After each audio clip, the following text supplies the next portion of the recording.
Dans chacun de nos parcours en tant qu'être humain, on a des hauts et des bas, des hauts et des bas. On arrive à faire le bien et puis on trébuche, il y a des échecs et on reprend et on se relève et puis on retombe. Cette situation-là, elle est normale de par notre condition humaine. On est perfectible, toujours en train de chercher l'excellence, la perfection sans jamais l'atteindre. Et on va voir un verset dans le Coran qui nous parle de cela et qui nous indique que faire lorsque tu es dans une situation vers le bas et que tu veux remonter.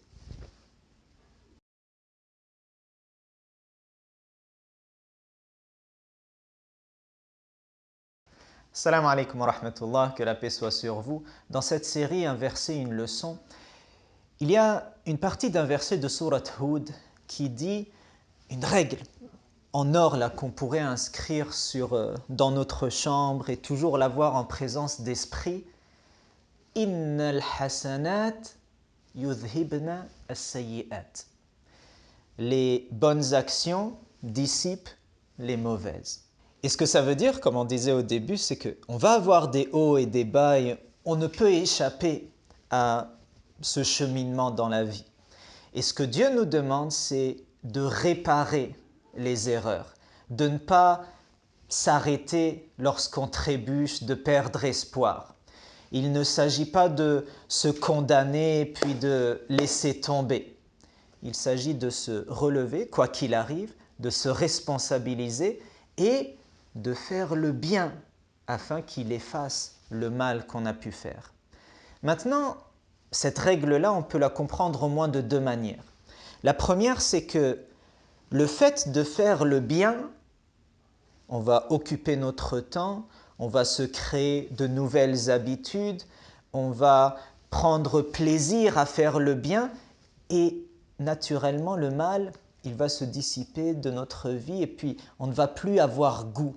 Comme il est dit dans un verset, « Habbaba ilaykumul iman wa zayyanahu fi qulubikum » il a fait aimer, il y a de l'amour pour la foi et tu goûtes à cette saveur de la foi.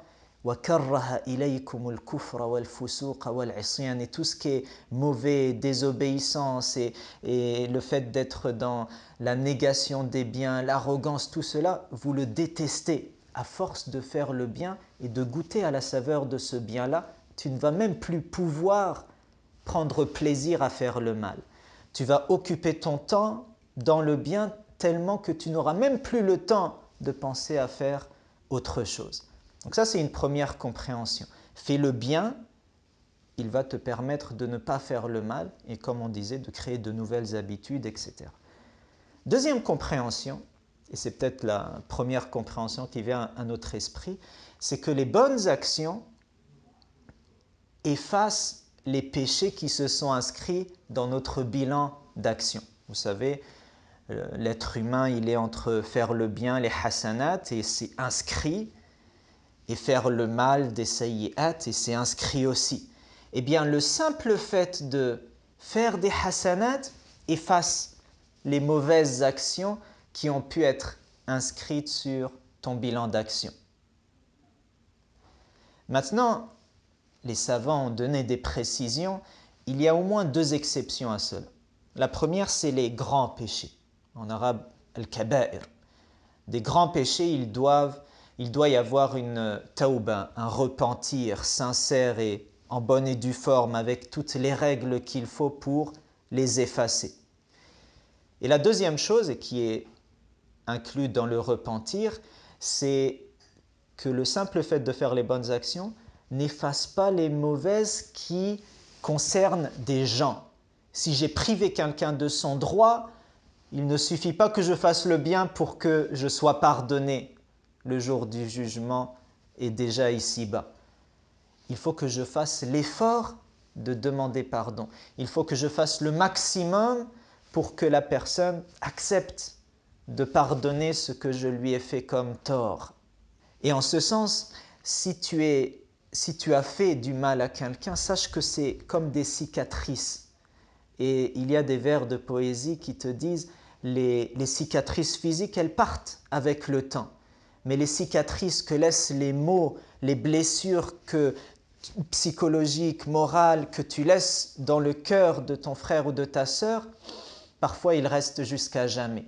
Et donc toi, ce qu'il va falloir faire, c'est faire le hasanat avec cette personne-là, faire le bien au mieux que tu peux pour le guérir, trouver un moyen de réparer ces blessures-là et de faire en sorte que tu quittes cette vie en n'ayant que des hasanat et rien, incha'Allah, dans le bilan de tes mauvaises actions. Que Dieu nous permette d'être constamment à la recherche, en quête de cette excellence-là et de faire en sorte qu'à chaque fois que je trébuche, je me relève, je ne perds pas espoir et je vais faire le bien pour dissiper et effacer le mal que j'ai pu faire. On disait que le cheminement de chacun, il est fait de haut et de bas, mais si on veut être un peu plus précis, on dira que c'est vrai que c'est un chemin fait de haut et de bas, mais qui n'est pas sur une ligne droite, qui est en ascension. Et c'est comme ça qu'on devrait cheminer. On fait un haut, il y a un bas, mais la prochaine fois qu'on monte, on est plus haut que le haut d'avant. Et ensuite qu'on revient, et puis c'est de cette manière-là qu'on tend vers de moins en moins d'erreurs, des erreurs qui sont de plus en plus petites, et qu'on soit toujours dans une ascension vers l'excellence. Que Dieu nous permette d'atteindre ces sommets-là. Amin.